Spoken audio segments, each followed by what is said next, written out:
Okay, well, welcome back. All right, I didn't quite finish chapter 1 in yesterday's discussion, and the only thing I left undone is that there's a section on page 39 in the textbook that talks about problem solving. Oh.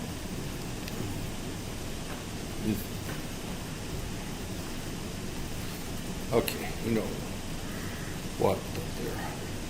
This might be easier to.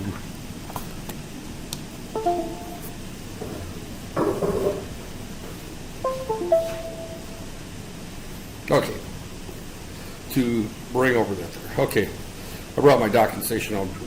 There's a section here called problem-solving methodologies, and this is a series of 10 steps on how to solve problems. And this is a very interesting page because it kind of gives you the overview of how to solve any engineering problem. This is not a MATLAB explicit discussion on solving engineering problems. And I'm just going to go through the steps. I'm not going to go through the example in great detail, but I just want to kind of highlight the steps because this is a very important concept that as engineers you need to understand, is that number one is understand the purpose of the problem. What problem are you trying to solve? Right there. So quite often we run into the situation where we don't solve the right problem. Right there. And that's true in politics, it's true in economics, it's true in marriages, it's true in engineering. You have to understand what is the purpose of going through this problem solving right there. I mean, if you're fighting with your spouse, and I know nobody in this room is married yet, but you know the assumption is that most of you probably will, or that there at some point. And right there. And okay. But that and you're fighting with your wife over what you have for breakfast every day. What is the problem? If the problem is that your wife doesn't like the fact that you smoke, so she cooks you a rotten breakfast. You're trying to solve the problem is why you're not getting a good breakfast, and she's trying to solve the problem of trying to get how to get you to quit smoking. You're not solving the right problem right there. So you have to understand what this problem is. Right there. And with an engineering situation, if you've got defective parts coming off the assembly line, you have to understand that the problem is you need to find the source of these defective parts right there. Where are they coming from? Are they coming from the supplier? Are you damaging them in the production cycle? What is going on right there? I remember having that exact problem one time many years ago. This was when I was still at Magnavox. We had a situation where we had 741 op amps that were coming up bad on circuit boards that we were producing. And the problem is that a 741 is a very inexpensive component in comparison to what we were building. We were building, this was going into sonobuoys at the time, and these particular parts were only about 35 cents a piece. I mean, they were about a ringgit at the time, if we the current exchange rate. They weren't very expensive. They were going into something that we were selling for 250 ringgits. So, I mean, it was a very, very less, more than 250. We were probably selling for about 1,000 ringgits that there. So it was less than 0.1% of the cost of that there. But, the whole unit was bad because of this 35-cent part was being bad that there. And our problem understand the purpose of the problem is that we cannot produce sonobuoys with defective parts in them because if they don't work. We can't sell them to the Navy, right there. So collect the known information. All right, you go through and you find out what do you know and what you don't know, right there. Now, one of the things that college professors like to do on homework problems is that they sometimes will give you unnecessary information. So as you go through and we collect information, you don't know what's relative to the problem, or you don't know what's not. So you collect all the information, realize that some of that information is totally worthless. It doesn't matter, right there. One of the things we discovered when we were solving this problem is that some days we had 0 defects. right there. And some days, and other days we had a fair number of defects. Well, you don't think that that would be part of the solution, but it turned out to be a major part of solving the problem, is that we realized that there were days that there were no defects. Right there. So, determine the information you must need. Well, again, if it's a simple engineering problem, then of course you look at the formulas and it's that there, and I'll go through the example that they have that they talk about, a situation where they give you more information. Simplify the problem to only obtain the required information. Now, this particular comment right here, state any assumptions you make. That is a very important part of problem solving, because if you're making assumptions, you need to write them down. And the reason you need to write them down is because if you don't come up with a valid solution, sometimes your assumptions were invalid, and you may have to go back and re-examine. So any assumptions you make must be considered part of, out there. Draw a sketch and label any necessary variables. Now, again, this doesn't pertain to my defective op-amp problem. This pertains more to a standard engineering problem out there. Homework problem. Determine the fundamental principles out there. Now, that's an interesting one, because that goes back to another problem we had, and that was one of the tests that we were doing was testing to see whether or not these sonobuoys, and let me just kind of explain what we were building right there. This is kind of, I keep referring to sonobuoys, and none of you will probably ever see a sonobuoy in your career. That there, unless you go to work for the Navy. That there. But a sonobuoy is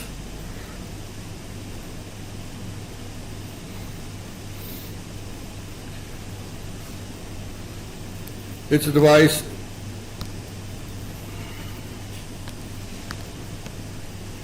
I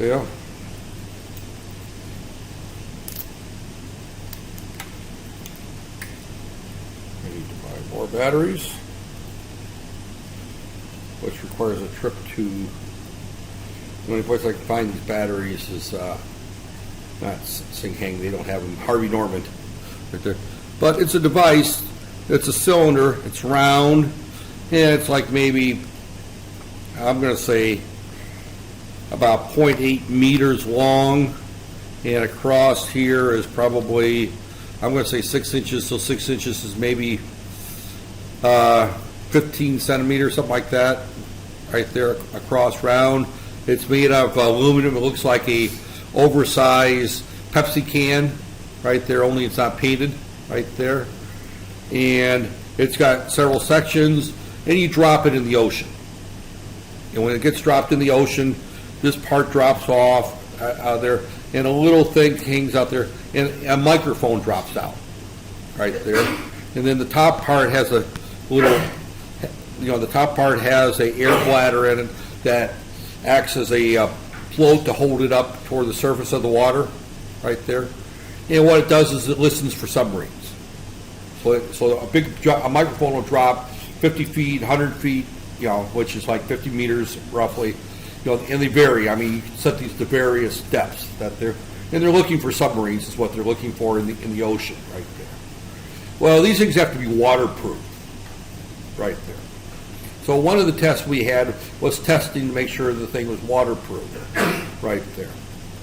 And the problem we were having with them is that these units were failing tests, right there. They were failing tests, right there.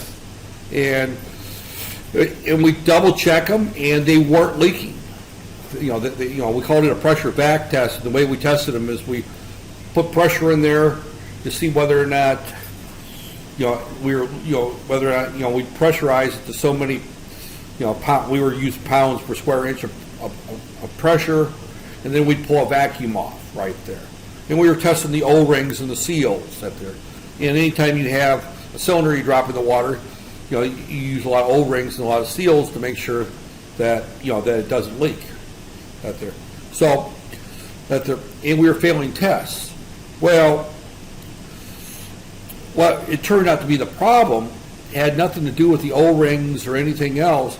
It had to do with Boyle's gas law. Boyle's gas law says that if you pull a vacuum, the temperature inside the cylinder drops.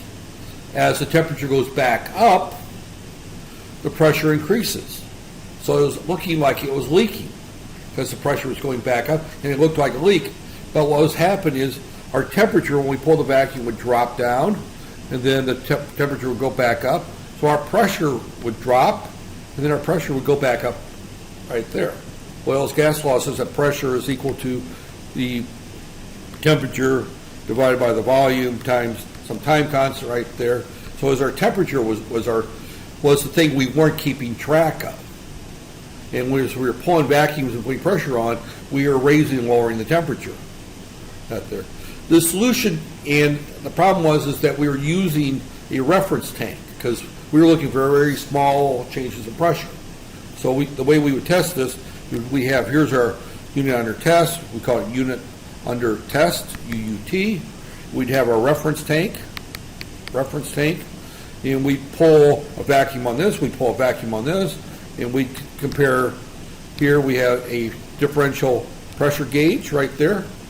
Right there basically is LVDT. It was and what it was is it was an inductor right there that we would move through it, that there, and it would sense very small differences in the pressure right there. Well, what we discovered was that our unit under test was filled with electronics and boards and everything else. So it didn't change temperature very much. This was empty right there.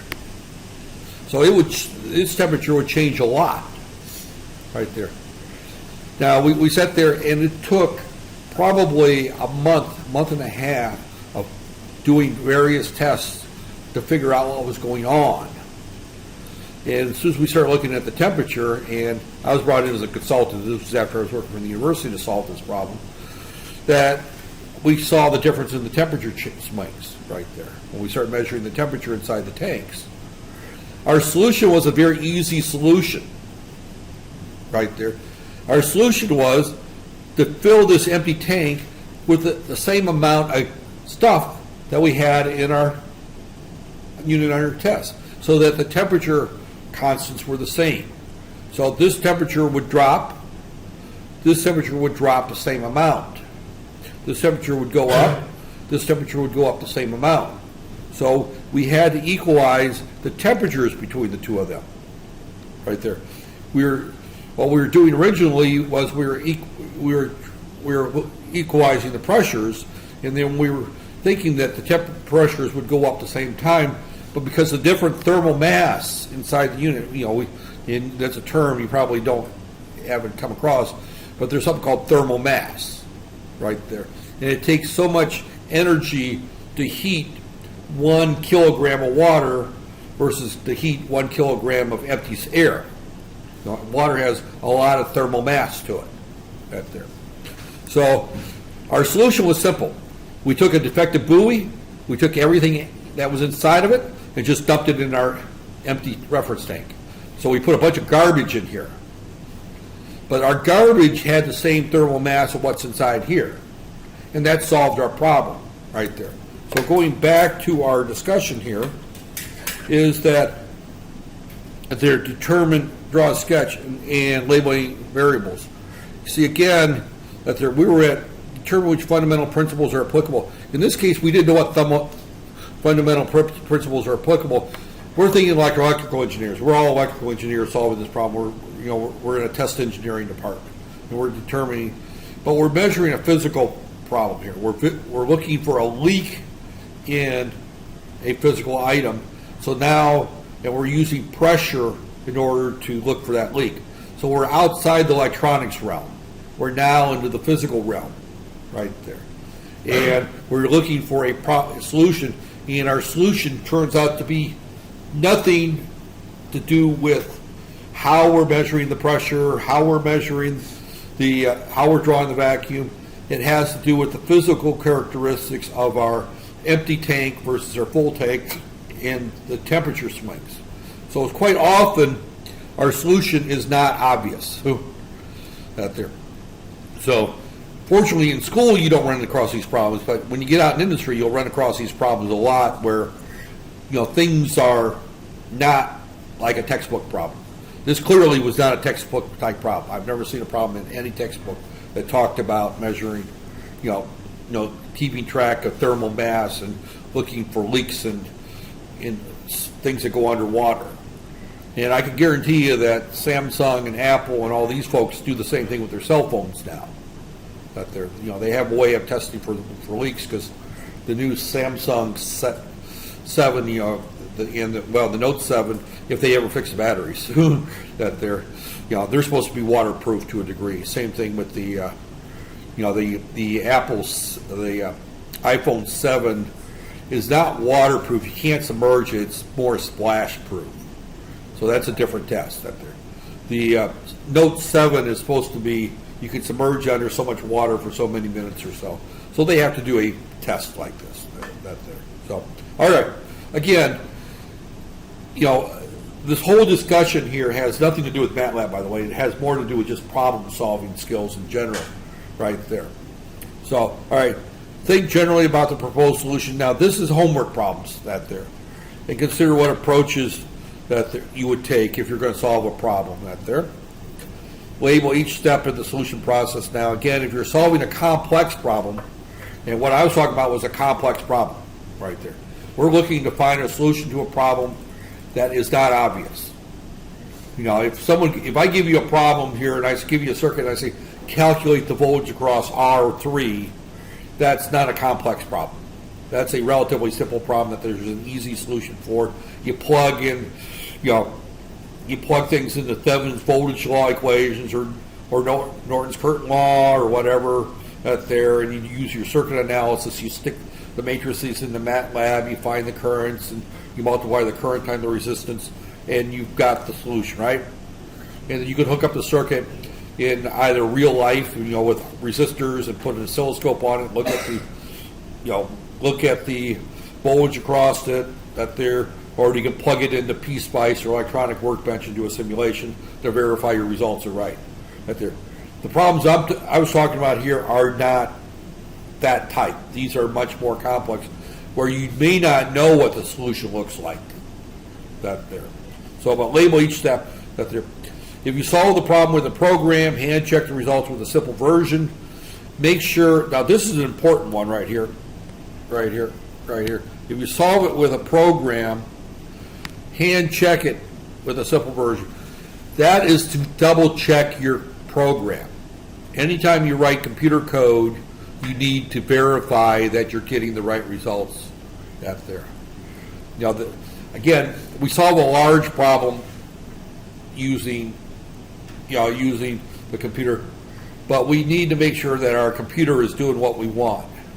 The old saying is, to solve a big problem, use a computer. To make a big mess out of a problem, use a computer.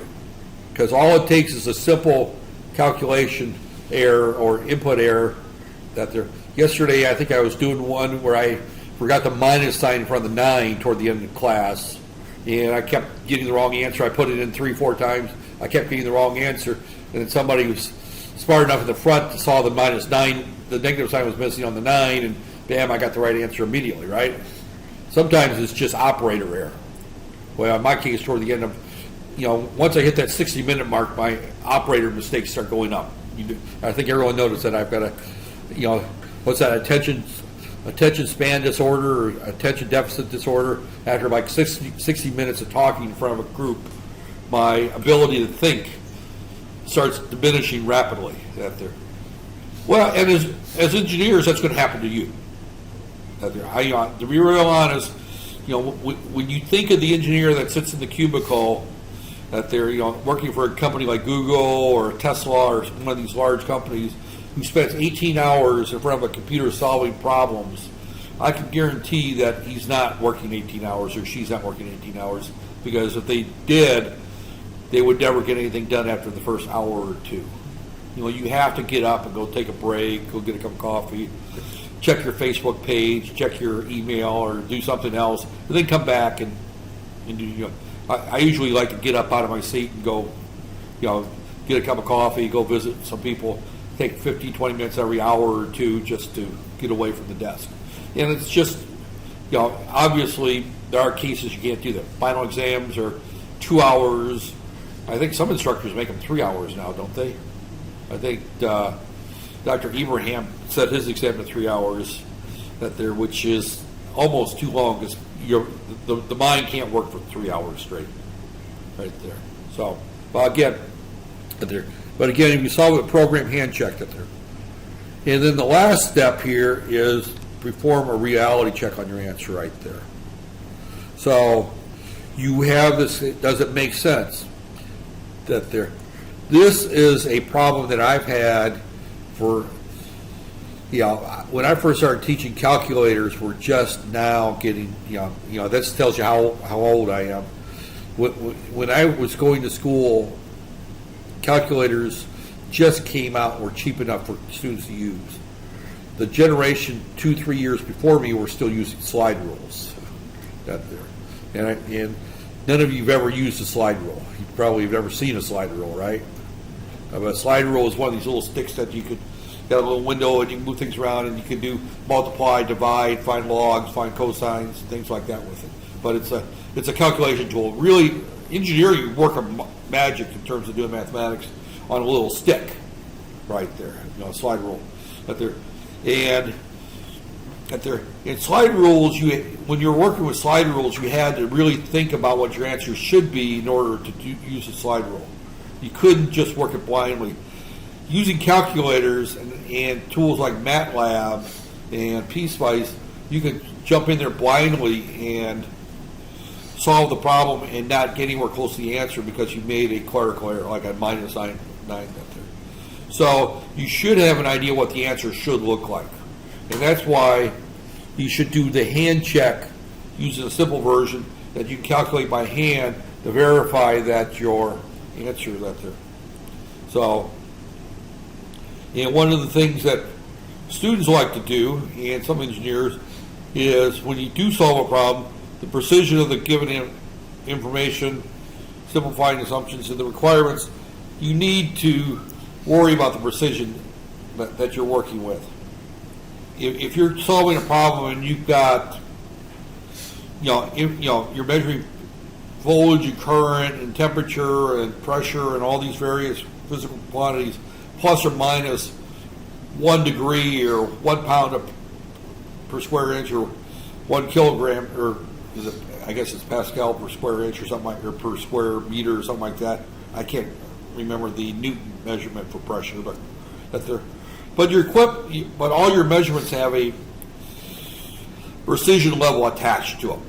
So your solution can't be any more accurate than the data going into it, than what you can measure it right there. And sometimes it doesn't matter.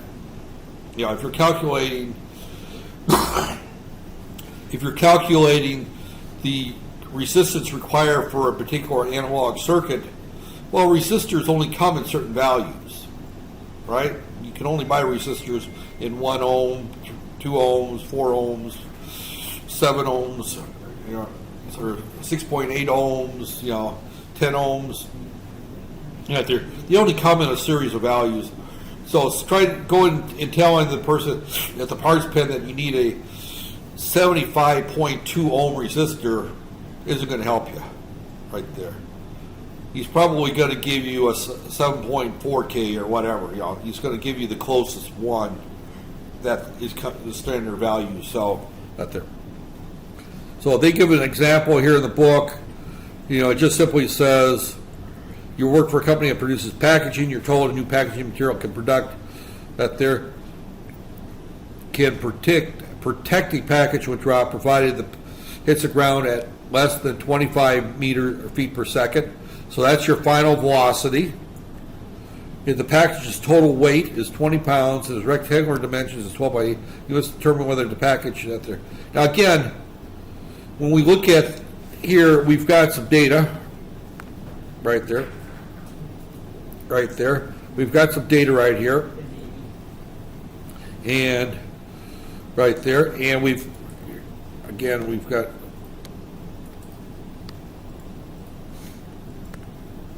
some data, our total weight right there.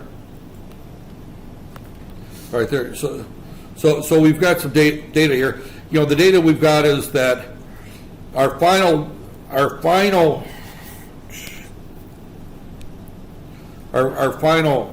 and what is this thing doing now? I broke it.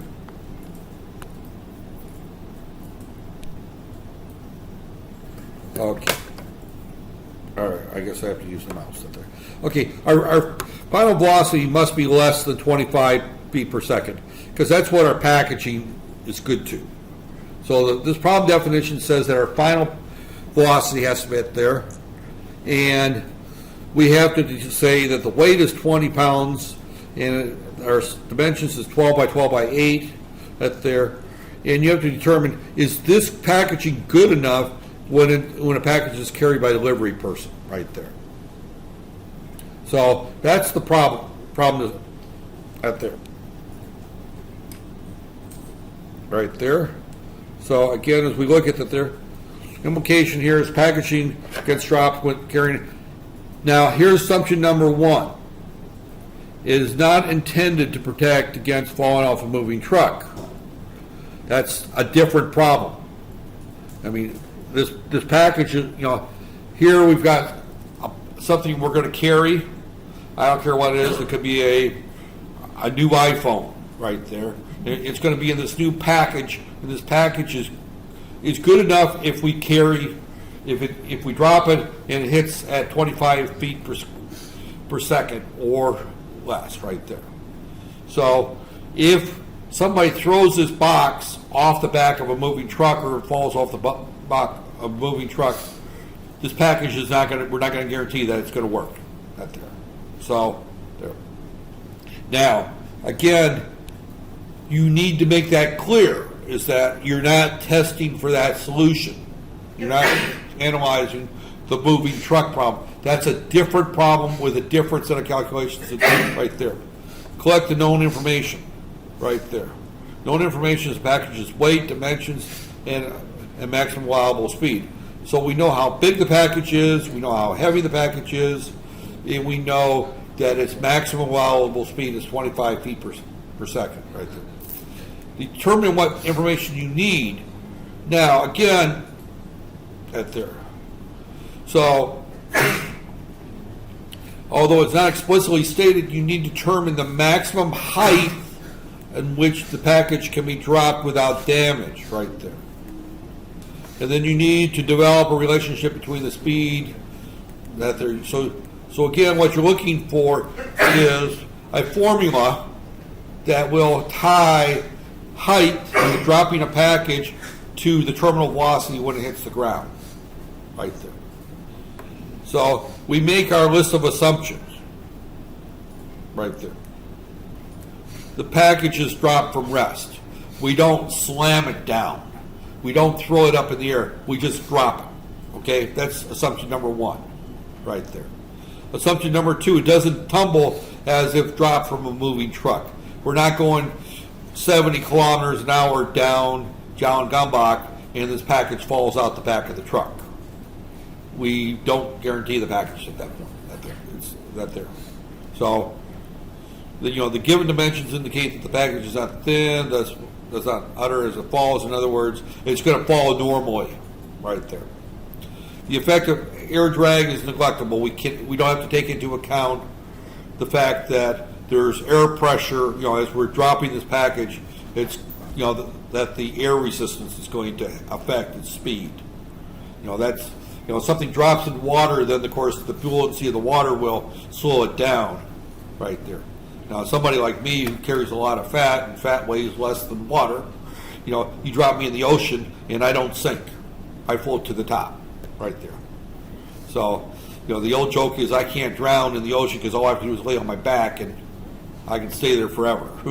That there. Now, I might drown, die of thirst, or dehydration, but I'm not going to drown because, that there. Someone who's thin and muscular will probably sink right there. So again, we're looking at, but that's because of the relative weight in air or water versus air.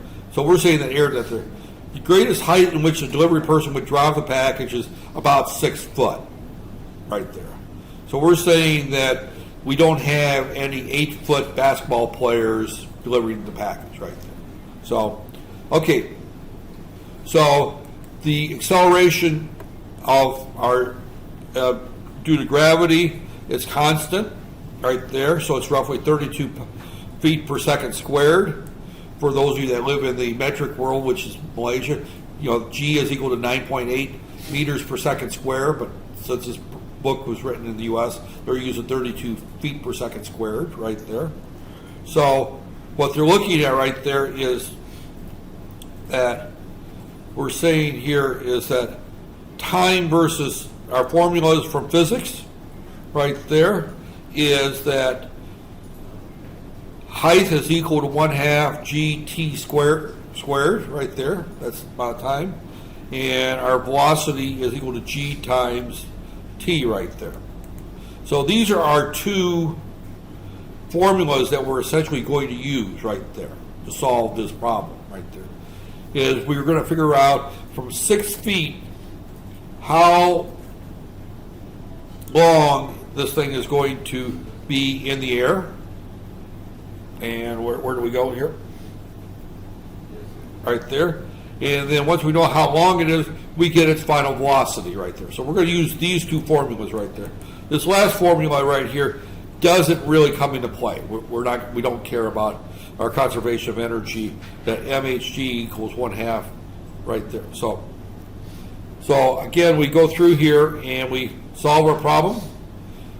This is what our problem looks like right there. We start off with V0 is equal to 0. We're going to find V final. We know the height is equal to 6 foot. G we know is 32 feet per second squared because we're working in English units right there. So we stick in our solutions right there. And what we find right there, and what we're basic conservation of energy, use one calculation. They do one calculation and they find that if they stick in our 25, they're using this formula right here. Actually, the most efficient is just solve for H right there.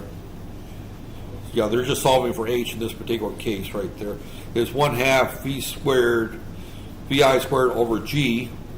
So we're just sticking 25 into this formula, and we end up with 9.7 feet, which means that our packaging is good enough since we made our assumption that our height is up to 6 feet. So our package, if we drop it from 9.7 feet, will reach a terminal velocity of 25 feet per second right there. So it's good enough for what we're using for. So this is the basic concept right there. So, all right, I've wasted some of your time. I didn't waste it. I consider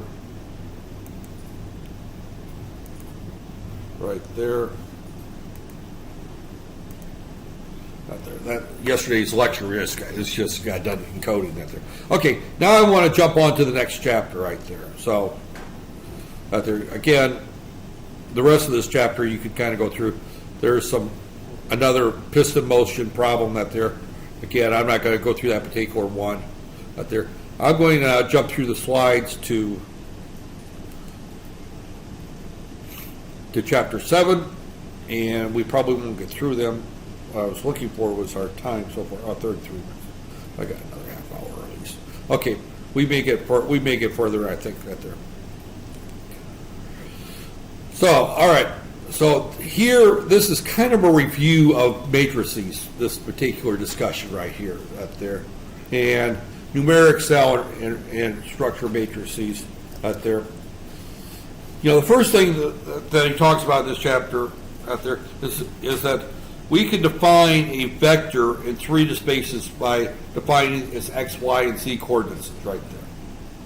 So now in solving electrical problems, you almost always work in 2 dimensions, right? You work in real and imaginary if you're doing current out there, or you're looking at current versus voltage and the phase angle between right there.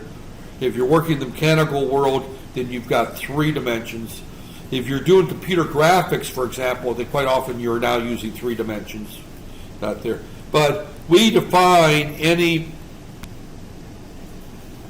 point in our three-dimensional plane by its x, y, and z coordinates right there.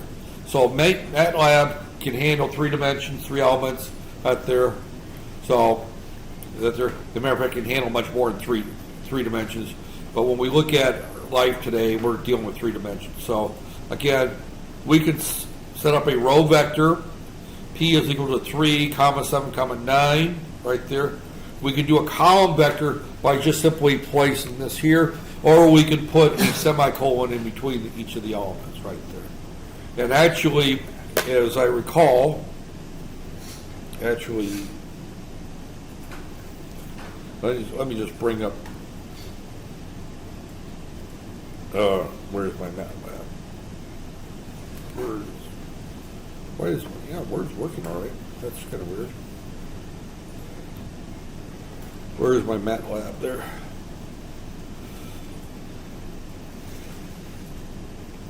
Some of my icons are missing out there. And I'll try to go slow enough that if you want to follow along, you can out there.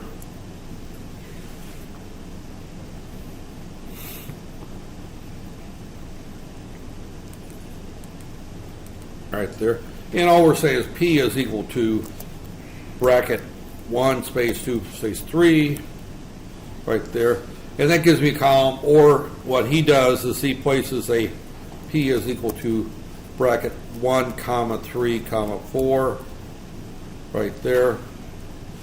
So the commas are optional right there. You can just put spaces in that there is all I was trying to get across right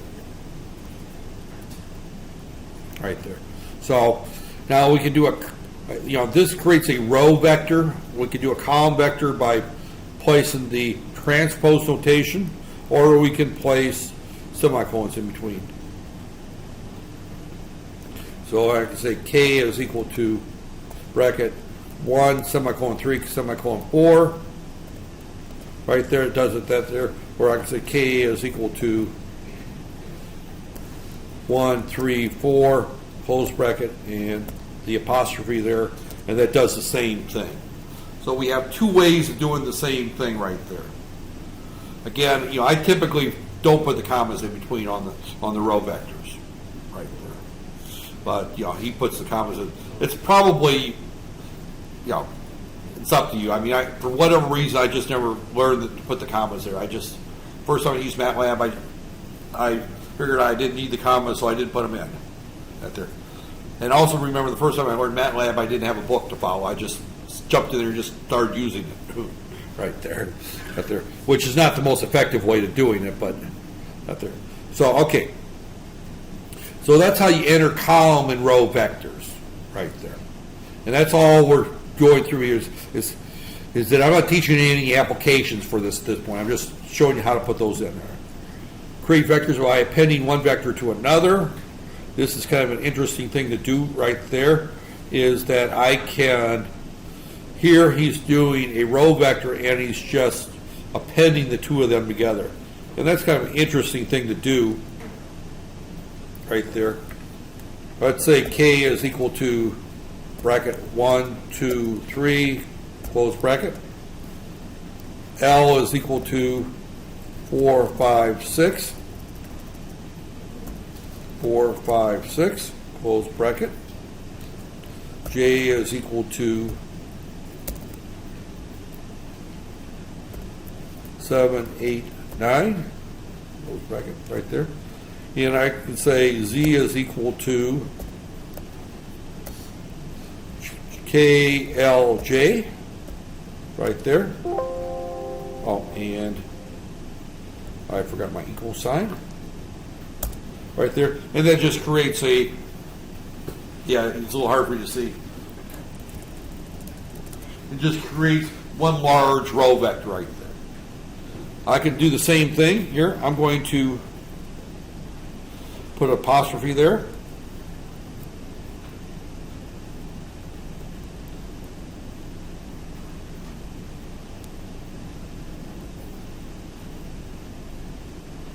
And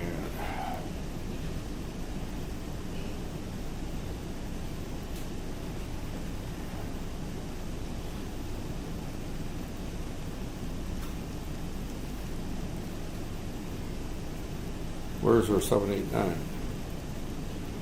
Disappear. Oh, there it is. And I could say Z is equal to KLJ. And again, I forgot to put the equal sign there. And notice now, because I created 3 row vectors right there, because I said that K is a row vector, and the reason that it's a row vector is because I put that little apostrophe at the end of it to make it, to transpose it. And that apostrophe actually means transpose. When I said K is equal to bracket 1, 2, 3, right there, that's a row vector. When I say K is equal to, and I put the apostrophe in there, that means I'm transposing it. Now, a transpose simply means that we reverse our columns and our rows. So when we look at, for example, let me just take a typical vector right here. Let me just say Z is equal to, I'm going to eventually tear this pin up by unscrewing it and re-screwing it. I'm going to strip these threads out by accident one of these days. These threads are not designed to be. But Z is equal to 1, 2, 3, 4, 5, 6, 7, 8, 9. So Z transposed right there, T, is equal to 1, 2, 3, 4, 5, 6, 7, 8, 9 right there. We take this here, and that becomes this row right there. So what we're seeing here is Z in this particular is right there, 1, 2, 3, 4. If I say Z transpose right there, you can see that I just reverse the columns and the rows right there. So, and again, all the transpose that all we just do is just put that little apostrophe, single quote there. So it just finds the transpose of a matrix right there. And again, I'm making the assumption that you've had some linear algebra in your algebra course, in your math course. If you don't know what a transpose is, then no, don't worry about it. I'm not going to teach you transposes. That's not the purpose here, is to teach you all about matrices. If you've had matrices, then this makes sense. If you haven't had transpose, just kind of put it in the back burner. Then when you do see a transpose later on in a course, that this is how you put it in MATLAB. That there, you've seen it once, you'll probably forget it completely, because if you don't know what transpose is, you don't understand what I'm talking about right now. But all transpose is you just reverse the columns in the rows right there. That there. So again, we can combine these various ones, and it doesn't matter as long as the number of rows and columns mixed. That's the big thing. You can't mix them that there. So in other words, I can't say B is equal to bracket A, B. I use J, K, for example, right there. That works fine, but I can't say B is equal to J, K transpose, because the dimensions won't work. But I don't think, see, that there, you have to be careful. The first one works because they're both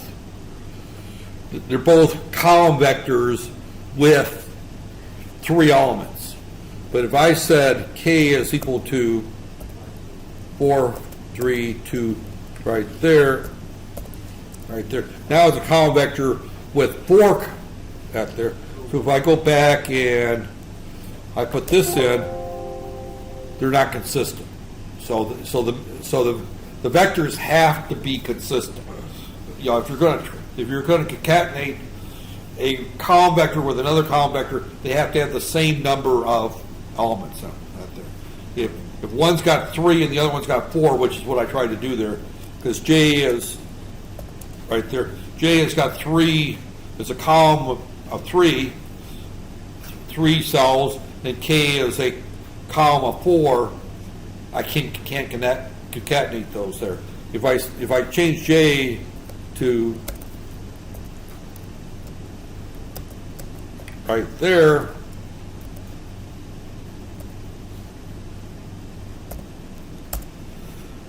Now I can say Z is equal to JK right there. And that works perfectly fine because you're now both 4 right there. They have to be consistent right there. So the colon is that there creates a large array of equally spaced. We used that before right there. That sets up a row vector between M and N, Q units apart from each other right there. And again, X is equal to 0, 0.01, 10 right there. And I'm not going to put the semicolon there, so you can see it creates a large array between 0 and between 0, 1, and 1. That goes from 0 to 10, 0.1 apart from each other right there. And if I want to make more spaces right there, I can put a 0.01 right there. And you can see I go up to 1,000 right there. And it's 0.99, 0.998, 0.98 right there. So again, that we used that already. Right there. So again, here's some examples right there. You can there. So linear space is also creates a linear space, but instead you specify the number of elements right there. So this is a function actually right there, and we return that there. So what we're going to basically do here in this particular case is X is equal to lin space right there. Now, since this is a function, we use parentheses, not bracket. We're going to go from 0 to 100 to 10, and we want 100 points right there. Right there. And that gives us, now again, notice that they're not quite 0.1 apart from each other because if I did 101, now they're back at that 0.1 apart from each other right there. Because as you recall, going from 0 to 10, that gave us 101 points right there. But again, this here gives us 100 points between 0 and 10, and it calculates what the spacing should be right there. Right there. So again, that's a function called lin space. Both of those are usable if you're wanting to do graphs, for example. You know, that there, if you want to plot the sign between 0 and 2 pi, for example. You know, I could, that there. So if I want to plot the sign there, I can say X is equal to lin space from 0 to 2 times pi, and I want 1,000 points right there. Right there. And not enough input arguments. 0, colon. Y doesn't like that.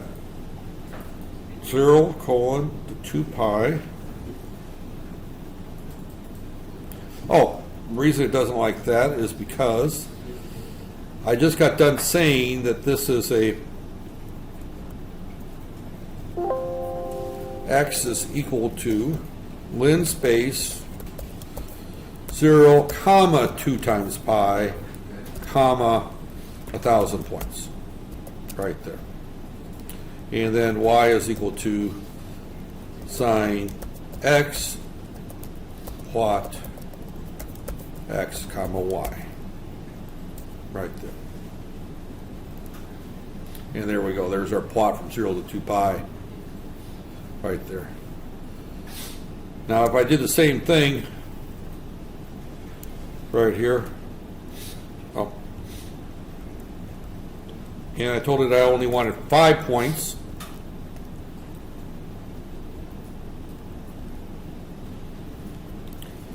right there.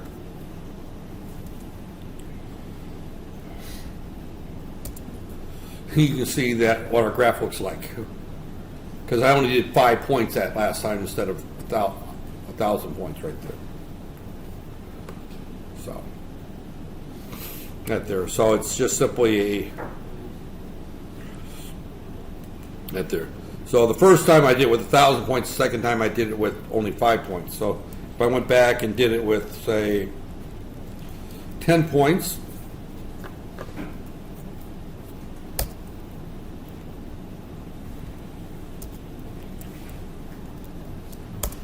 you can see it, it starts looking a little bit more like a sine wave. So by increasing the number of points, it starts to look smoother right there. Right there. So again, but the lens space there means that you don't have to figure out what you're spacing in between. You just tell it how many points you want to use right there. And they're set up in a linear fashion in between the points right there. So it's a neat little fun way of doing that there. So the lens space set there. If you leave out the last one, it'll use 1 right there. Right there. So again is the number of points, which, 1 point's not, that's, you have to have something there. The log space does the same thing, only it goes between A and B, and it's a logarithmic. Right there.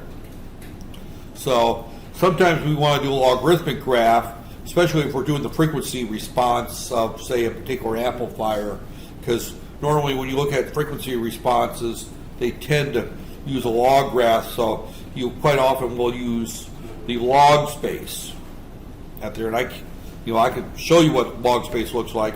I can't come up with a good example for it right off the top of my head because I can't remember the frequency response curve out there.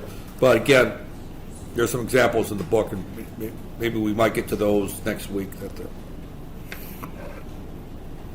All right, magnitude, length, and absolute value of vectors right there. The magnitude of a vector is the same as the geometric length up there. It's the square root of the sum of the squares of all the elements right there. So you're most familiar with using that with complex numbers, right? Complex numbers, you know that there, I got A plus BI, that we can convert that to the square root of A squared plus B squared at an angle of the arctangent of B over A, right? Right there, you remember that formula right there? This is the magnitude, and that is the same magnitude as we would get if we put a complex number in right there. If we have a three-dimensional vector, it would be the same right there. Only there you would have two angles that you have to worry about right there. So again, and there, so that's the absolute value that there. So again, its length is 3, computed from length 3 there. So it gives us right there. So its absolute value is computed from ABS-X right there. So all you would do is, if I have a number here, let's just say X is equal to 5, 7 right there. So that's 5 plus 7i, and I say ABS-X. Oh, that one didn't work right there. That one didn't. Its absolute value is, oh, this does it element by element right there. Its magnitude right there. Its absolute value is computed from, okay. The ABS doesn't give you that for a vector. It just removes the negative signs right there. So the magnitude right there. Forget that discussion right there. Rows, 4 rows, 3 columns. Vectors are a special case. All right, that just simply talks about matrix. Right there. Here we have a 2 by 3 matrix. Right there. Commas are different columns where semicolons separate rows. So we're using here, this is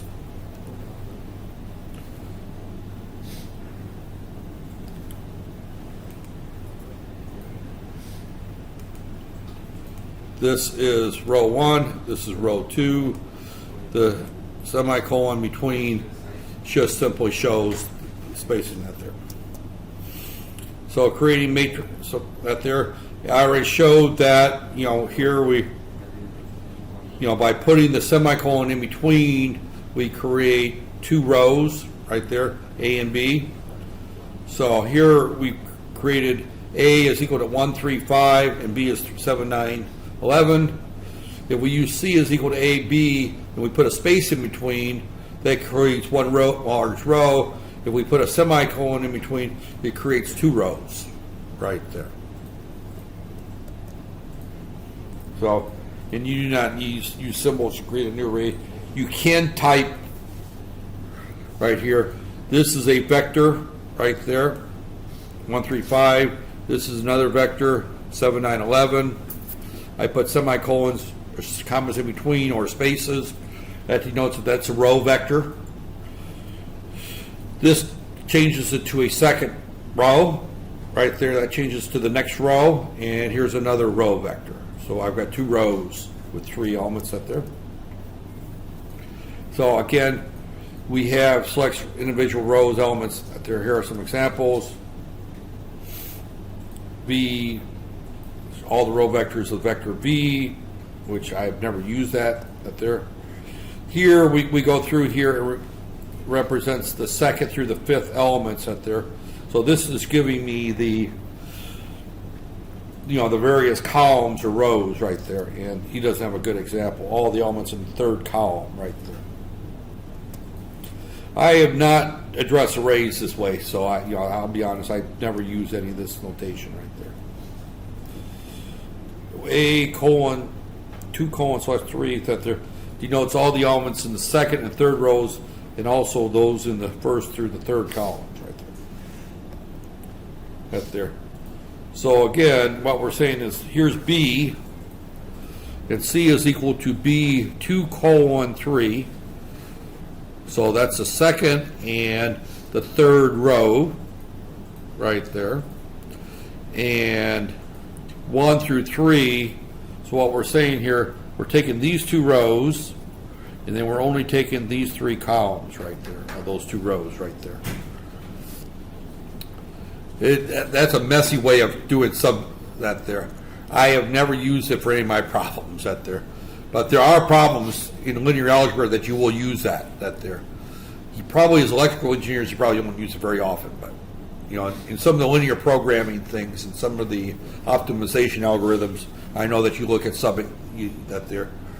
I took a course in optimization 20 years ago, and when I was working toward a PhD, and that there, and I remember doing some of this by hand. This was before MATLAB was very usable, and that there was a pain in the neck, but that there. So, and some of this in robotics you might use that there, which I just picked up the robotics class, so I might be using some of this myself. That there. Additional, I'm going to kind of skip through that there. Computes the arrays, use it that there. The length, the number of elements is the vector, the largest value of m or n that there. So this just simply looks at the size of the array right there. Next, returns the algebraic largest element that there. Returns a row vector containing the largest element. So these are just some looking at the maximum values. Again, I don't use these very much. That they're similar. That there stores the maximum. That there minimum. That there. These are all the various sorts each column into ascending order. Returns the array. So it will sort each column. That there. Be very careful if you use that, because you do change the array. So all that's saying is if your array is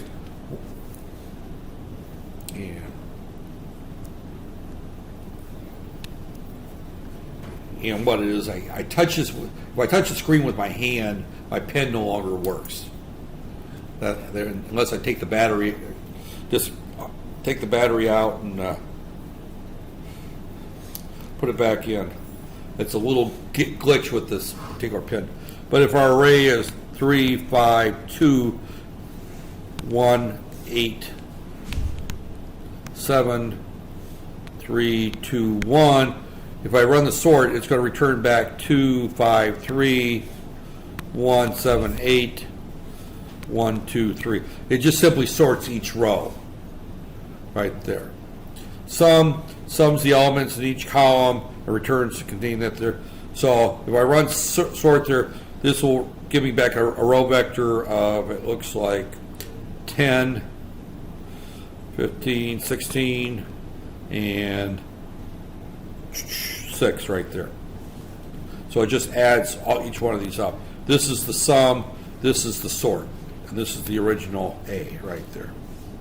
So if I put this in, and I don't know if I'll, A is equal to, and I'm just going to pick, what did I have? 1, 5, 1, 8, 7, semicolon, 2, 5, 1, 3, 2, 1, right there, and I can say sort A, and there's my 1, 2, 3 is still,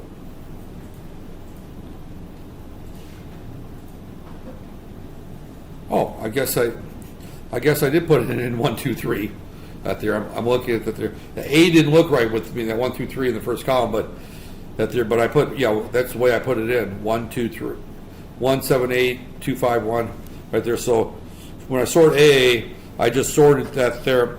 Column 1 doesn't change because it's already 1, 2, 3. Column 2 changes to 2, 5, 8. Column 3 changes to 1, 1, 7. And then I can put some A, and there's my 6, 15, and 9 right there. Right there. So it works perfectly fine right there like that. Again, I've not used these very often right there. They are handy for some problems out there, but I've just not right there. Again, size right there. It will return back to, so again, this will be size A is going to return back 3, 3. 3 rows, 3 columns. Right there. So, right there returns that there. Minimum A returns at there. Length A returns 3. Okay, I'm not going to go through all those right there. Right there. And again, it just shows the workplace browser. Right there. Now, you can bring up a spreadsheet and edit the array in the spreadsheet. Right there. Is all he's saying right here is that if I bring up A right here,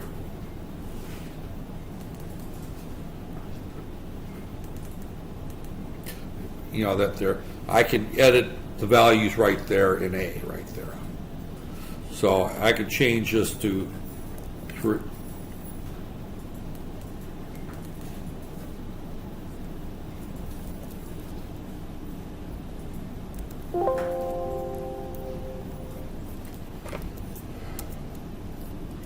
Right there. And A now contains 3, you know, so I've edited, you know, that there. So, you know, so if you're more comfortable using a spreadsheet to edit that there, I've never edited them that way, but I could see where that could be handy for a large array right there. Editing it with this, with the Excel spreadsheet versus typing it in right there. So I can just simply say A is equal to 0, 0, 0, semicolon 0, 0, 0, 0, semicolon 0, 0, 0, right there.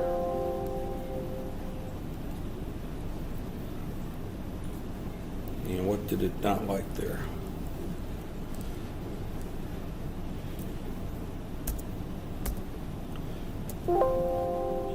There's something it doesn't like there. Oh, how about if I put the equal sign in? I am terrible about that equal sign, right? At there. And then I can just bring this in here, and then I can type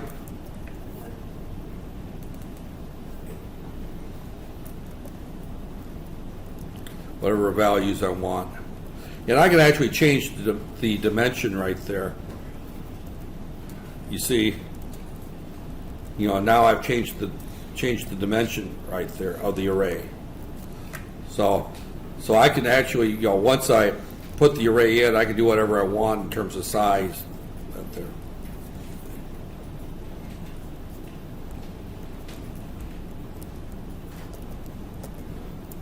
See, now it's a 3x4, but then I can put in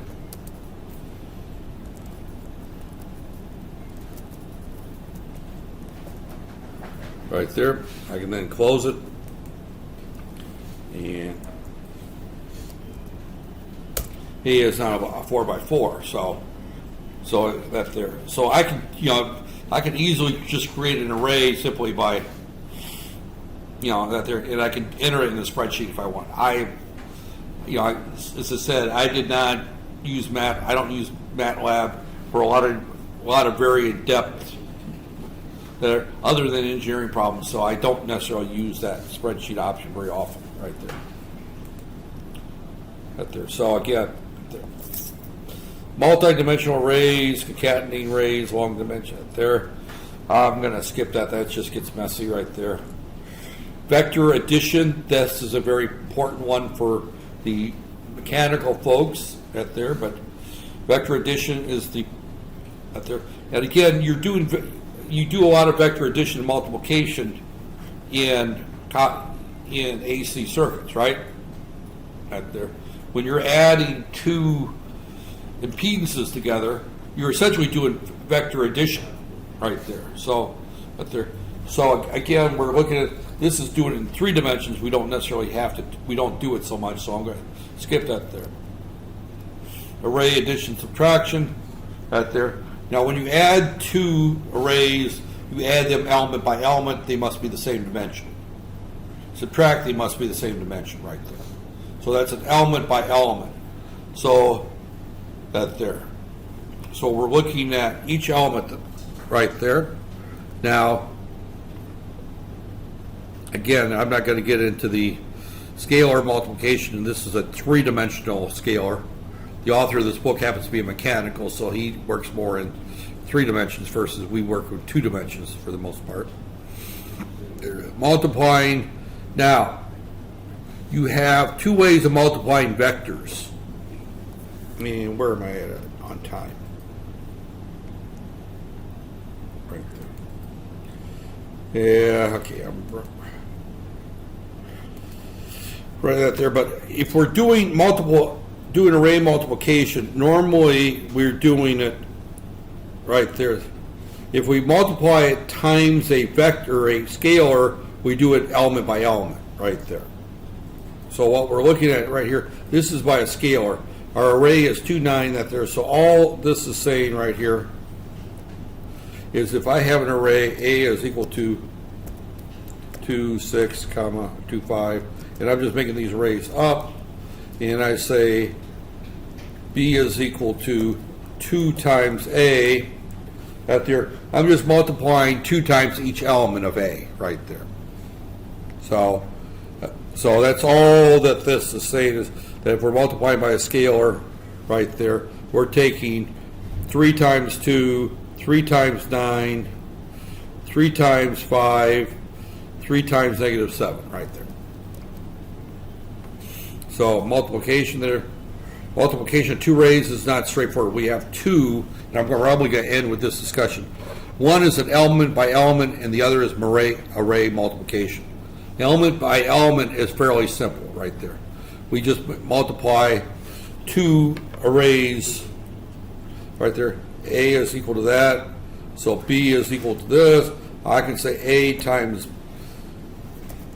dot times B right there.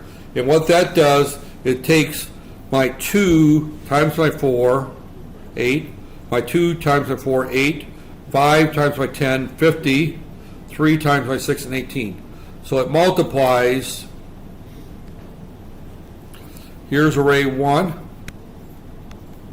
1, 2, 3, 4. Here's array 2. 4, 5, 6, 7, 8. And when we multiply those with the dot right there, this is going to be 1 times 5, 2 times 7 right there, 3 times 6, and 4 times 8 right there. So that's going to give me 5, 14, 18, and 32 right there. So again, if I, 1, 2, 3, 4. If I did that in MATLAB, A is going to be 1, 2, 3, 4. B is going to be 5, 6, 7, 8. Hopefully I did that right.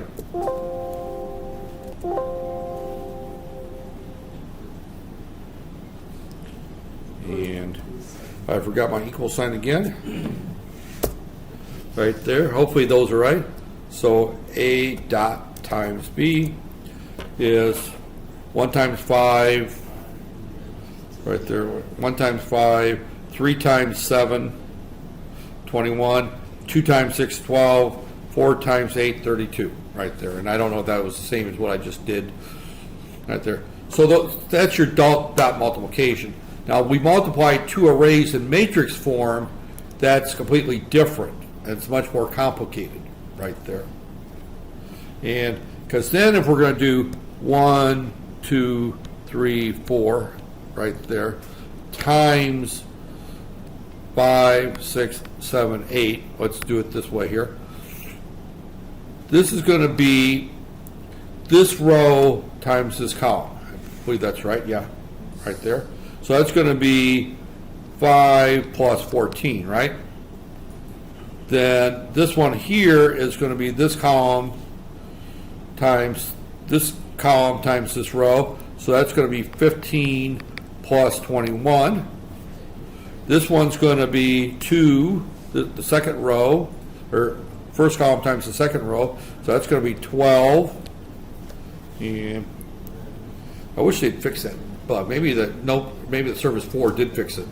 I'm just too, I wouldn't say poor, but too frugal to upgrade a computer that's working perfectly fine just simply because of a little bug. So that's going to be this times this row times this column times this row. So that's going to be 6 plus,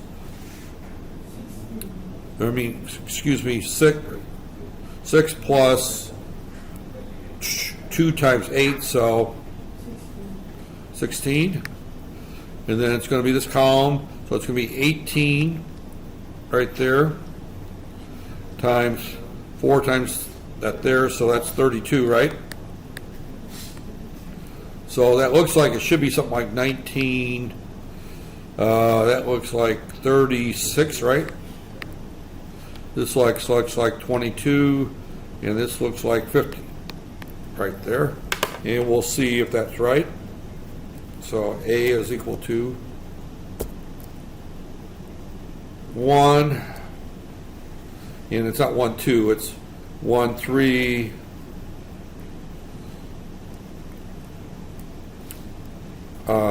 2, 4. Yeah, 1, 2, 3, 4. B is equal to, and it should be 5, 7, semicolon. And why do I always leave that equal sign when I do B out right there? And 6, 8, is that right? 5, 6, 7, yeah, that there. So A times B, and that doesn't look like what I had there. And maybe I did it wrong before, because that's going to be 1. So that should be 5 plus, first one should be, it should be this 5 plus 14. There. I'm doing something wrong right there, because that doesn't look like what I had. Let's look at this again. 1, 2, 3, 4. 5, 6, 7, 8. Is that what I had right there? 1, 2, 3, 4, 5, 6, 7, 8. So it should be this row times, is it this row times this, no, it's this row, oh, I got them reversed. Times that there. It's this row times this column right there. So it's 5 plus 21, so that's 24 right there, or 23. 5 plus this row, now I'm complete with, it's this here, so 18, so that's 23. So, and then this one here is, and then it's this row times this column, so it's going to be 7 plus 24 right there. So that's supposed to be 31, and that's right. Okay, I think I better stop at this point and come back and review this next time, because for some reason my brain just flipped on rows and columns on matrices right there. I've done it enough times, but I just haven't done it today right there. So I'm going to stop at this point right here, and we will. And 1 hour and 16 minutes up there.